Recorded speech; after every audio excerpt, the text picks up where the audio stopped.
Hello, my name is Owen Staton, and welcome once again to Time Between Times storytelling.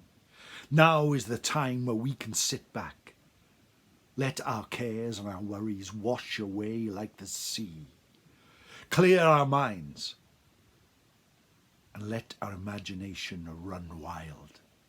Now is the time for stories. So sit back, relax, and join me at the time between times, the time when it is neither night nor day, but the sun has gone and the sky is grey.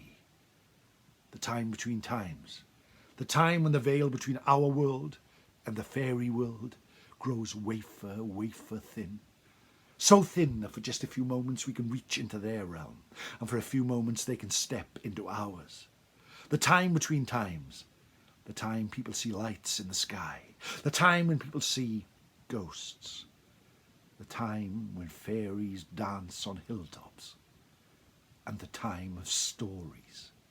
You walk a winding path into the forest, and there, sat around the fireplace, are all your friends, and you know you are safe. Far away, you can hear all the worries and the strife of the real world. But around our fireplace, you are well, and all is good. Today I'm going to tell you a story that happened not far from here, in the town of Carmarthen, Caerfyrddin, Merlin's fort. There on the hilltop there used to be an old farm called Rosa Calbert. Rosa Calbert was a beautiful place. The sun would shine on it throughout the day. It was surrounded by forest and fields, and rocky outcrops and caves. And there lived an old couple who had lived there for many years, bringing up sheep and cows and their children, until of course they left. They were happy beyond measure, but growing old, the work on the farm had become tiresome, and they could not do it all day. They decided they needed an apprentice, someone young to bring into the farm to do some of the work for them. So the old lady made her way down the meandering path into the market town of Carmarthen, where all the apprentices would put themselves for hire. There stood a line of young people, a carpenter, a blacksmith. But there apart, standing on her own, was one of the fairest maids she had ever seen, with long red hair. The old woman was drawn to her, and walked up and spoke to this young girl. "My name is Elian," said the girl. "I will happily work for you. Just give me board, give me food, give me water, and I will work for as long as you like." The old woman was drawn to the warmth, the happiness, the kindness that radiated from Elian, and arm in arm they made their way back to Rosa Calbert. And there, day after day, Elian helped the old couple. There on the fields with the sheep, with the cows, there she did the milking, there she did the shearing, there she worked the fields. But every night, her hobby was spinning. She would sit inside the house spinning until the night grew dark and she could see no more. The old couple were so happy with what she did, they bought her the most beautiful spinning wheel. And every night Elian span and made clothes. After a while, she asked if it would be fine for her to spin outside, and so she did, at the time between times. The old couple would look out of the window and watch her spinning, and would marvel in the morning when she would produce whole piles of new clothes. How could this be? She is working on her own. How could it be? She is but one woman and one wheel. Every night she stepped a little further away from the house, until one night she went beyond sight. And when the cock crowed in the morning, there was no sign of Elian. The old couple fretted. They looked around, but could not find her. They went around the farm, down the paths, into the woods, and still she could not be seen. Until they looked near the caves, and there they found her spinning wheel, broken and cracked. They worried that some evil had befallen Elian. They worried that maybe she would not come again. and they returned to their house and cried. That night, at the time between times, they heard the clippity-clop of a horse making its way around the house. They heard the neighing of a mare, and the old lady went to the door, and there outside it was a hooded figure on a great grey horse. The hooded figure spoke in a voice as old as the mountains and as capricious as the sea. I hear that you can heal people. Come with me. My wife is in need of care. A heart full of kindness, the old woman grabbed her bag and followed the rider down the winding path, through the thick fetid forest, until they came to a cave. The rider got off the horse. The old lady followed him into the darkness of the cave.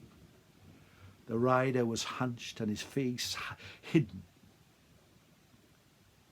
As they walked inside the cave, black and filled with moss, slippery stones on the floor, the old lady watched her footing until right at the back of the cave, the place where the sun never penetrated, they came across a reed-covered floor. And there on the ground was a lady who had just given birth with a small babe in her hand.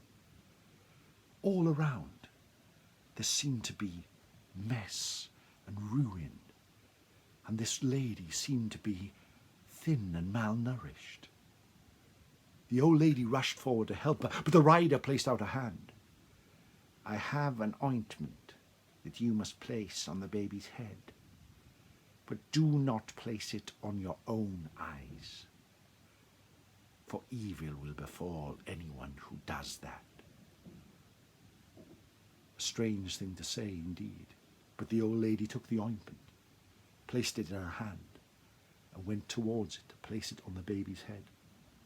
As she placed her finger in the tub, she suddenly felt a great itching in her right eye, and without thinking, she rubbed under her right eye. Suddenly, everything changed. Through her left eye, she could see the inside of the cave, dank and old and wet. With her right eye, she could see another world. Here, deep in the cave, in the heart of the mountains, in the bowels of the hill, was a palace with great tapestries on the wall, a great four-poster bed in front of her, a feast laid out of tiny food. And she saw the rider for what he was, one of the Tylwyth Teg of very folk, one of the fairy folk of Wales, an ancient face, capricious and cruel, but happy as well. And she saw that the maid that lay on the ground, or now the bed, with the babe, was Elian. The husband left, walking out of the cave to leave her to do her duty. She placed the ointment on the baby's head, and then said, I can see you, Elian. I can see you. Please do not tell anyone that you can see me. I made a deal with the Tylwyth Teg that they would help me make the clothes if I would offer myself as a wife to the fairy king. Please do not say that you can see me. I will not, said the old lady. But are you happy here? I'm as happy as I can be, said Elian. With that, the fairy king returned. Have you done your duty? The old woman nodded and left the cave, seeing it exactly as it was in one eye, and as an old, smelly, dank cavern with the other eye. She returned to the farm, a bittersweet feeling in her heart, and knew that she would never see Elian again. But suddenly she had the sight. In one eye, her right eye, she could always see the fairy realm, and in the left eye, the normal realm. This was a blessing, for she could see beyond the veil into the fairy world. Wherever she went, she saw horses, small, tiny horses riding on hilltops. She saw fairies and sprites flying in the air. She saw grotesque goblins shuffling through forest paths. But she did not tell a soul until one day she went to Carmarthen Market, there to look for food and meat to bring back to the farm.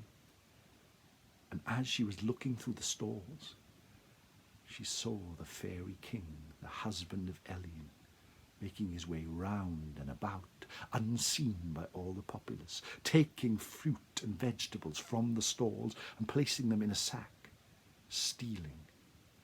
The old woman rushed forward and tapped him on the shoulder. He span around.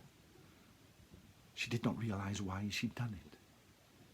But then, the first thing that came into her mind, "How is Elien?" she asked. The fairy looked shocked and stepped back. "You can see me. You must have placed the ointment on your eye. By accident, I touched the right eye," she said. Before she could move, before she could mutter, before she could step away, the fairy stepped forward and poked out her eye. In agony, she fell to the ground, unable to open her right eye, and immediately the fairy realm disappeared. The old lady never saw the fairy king or Elien ever again.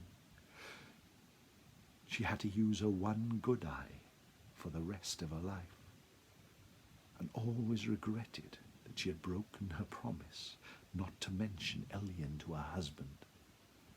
But she wrote down the tale, and the tale was passed to her husband, who passed it to their son, who passed it to a friend, who passed it to a cousin, and down through the generations it came, until it was told to me, and now I tell it to you at the time between times.